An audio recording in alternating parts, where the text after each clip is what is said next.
श्री शिव शक्ति संसार YouTube channel में आपका स्वागत है।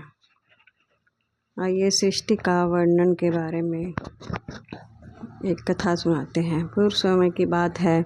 नारद जी ने पूछा, हे पितामह, आपने बहुत से ज्ञान बढ़ाने वाली उत्तम बातों को सुनाया है। कृपा करके इसके अलावा और भी जो आप सृष्टि या उसके संबंधित लोगों के बारे में जानते हैं, हमें बताने की कृपा करें। ब्रह्मा जी बोले, मुने, हमें आदेश देकर जब महादेव जी अंतर्ध्यान हो गए थे तो मैं उनकी आज्ञा का पालन करते हुए ध्यानमग्न होकर अपने कर्तव्यों के विषय में सोचने लगा। उस समय भगवान श्री हरि विष्णु को से ज्ञान प्राप्त कर मैंने सृष्टि की रचना करने का निश्चय किया। भगवान विष्णु मुझे अवश्य उपदेश देकर वहाँ से चले गए। भगवान शिव की कृपा से ब्रह्मांड से बाहर बैकुंठ धाम में जा पहुँचे और वहीं निवास करने लगे। सृष्टि की रचना करने के आदेश में मैंने भगवान शिव को और विष्णु का स्मरण करके जल को हाथ में लेकर ऊपर की ओर उछाला।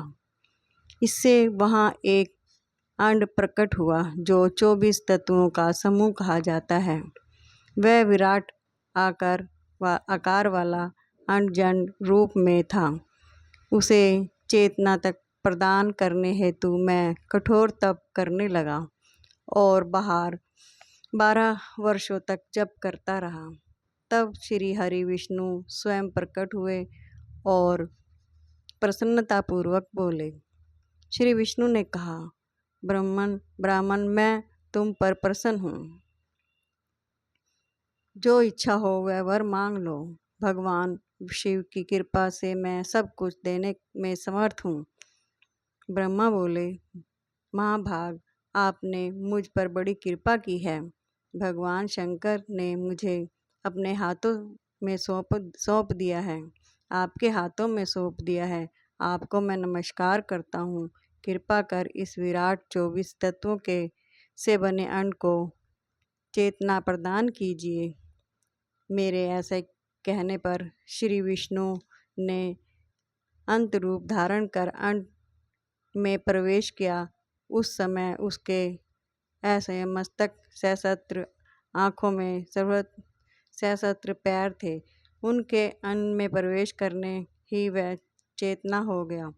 पाताल से सत्यलोक तक अंड के रूप में वहाँ विष्णु भगवान विराजने लगे। अंड में विराजमान होने के कारण विष्णु जी वैराज पुरुष कहलाए। पंचमुख महादेव ने अपने निवास हेतु कैलाश नगर का निर्माण किया। देव ऋषि संपूर्ण ब्रह्मांड का नाश होने पर भी बैकुंठ और कैलाश अमर रहेंगे, अर्थात इनका नाश नहीं हो सकता। महादेव की आज्ञा से ही मुझ में सृष्टि की रचना करने की इच्छा उत्पन्न हुई है। अनजाने में ही मुझसे तपोगुणी सृष्टि की उत्पत्ति हुई है, जिससे अविद्या पचक कहते हैं। उसके पश्चात भगवान शिव की आज्ञा से स्थावक संज्ञान वृक्ष, जिसे पहला सर्ग कहते हैं, इसका निर्माण हुआ, परंतु पुरुषार्थ का सार्थक नहीं था। अतः दूसरा सर्ग तिर्यक स्रोत प्रकट हुआ। यह दुखों से भरा हुआ था। तब ब्रह्मा जी द्वारा उधर्व स्रोत नामक तीसरे सर्ग की रचना की गई। यह सात्विक सर्ग देव सर्ग के नाम से प्रसिद्ध हुआ। यह सर्ग सत्यवादी परम सुखदायक है। इसकी रचना के उपरांत मैंने पुनः शिव चिंतन आरंभ कर दिया। तब एक रजोगुणी सृष्टि का आरंभ हुआ, जो उदर्वा स्रोत नाम से विख्यात हुआ। इसके बाद मैंने 5 विकृत सृष्टि और 3 प्राकृतिक सर्गों का जन्म दिया। पहला महातप, दूसरा भूतों और तीसरा वैकारिक सर्ग है। उसके अलावा 5 विकृत सर्ग हैं, दोनों को मिलाकर कुल 8 सर्ग होते हैं। 9वां कुमार सर्ग है, जिससे सनतन कुमारों की रचना हुई। सनत आदि मेरे 4 मानस पुत्र हैं, जो ब्रह्मा के समान हैं। वे महान व्रत का पालन करने वाले हैं। वे संसार से विमुख एवं ज्ञानी हैं। उनका मन शिव चिंतन में लगा रहता है। मुनि नारद मेरी आज्ञा पाकर भी उन्होंने सृष्टि के कार्य में मन नहीं लगाया। इससे मुझ में क्रोध प्रवेश कर गया। तब भगवान विष्णु ने मुझे समझाया कि भगवान शिव की तपस्या करने के लिए कहा।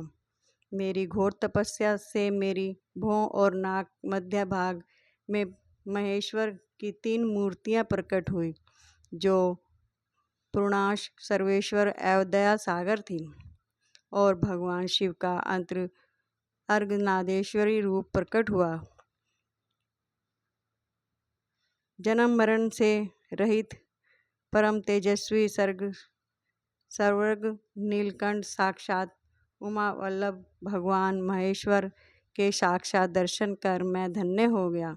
मैंने भक्ति भाव से उन्हें प्रणाम किया और उन्हें प्रसन्न करने के लिए उनकी स्तुति करने लगा।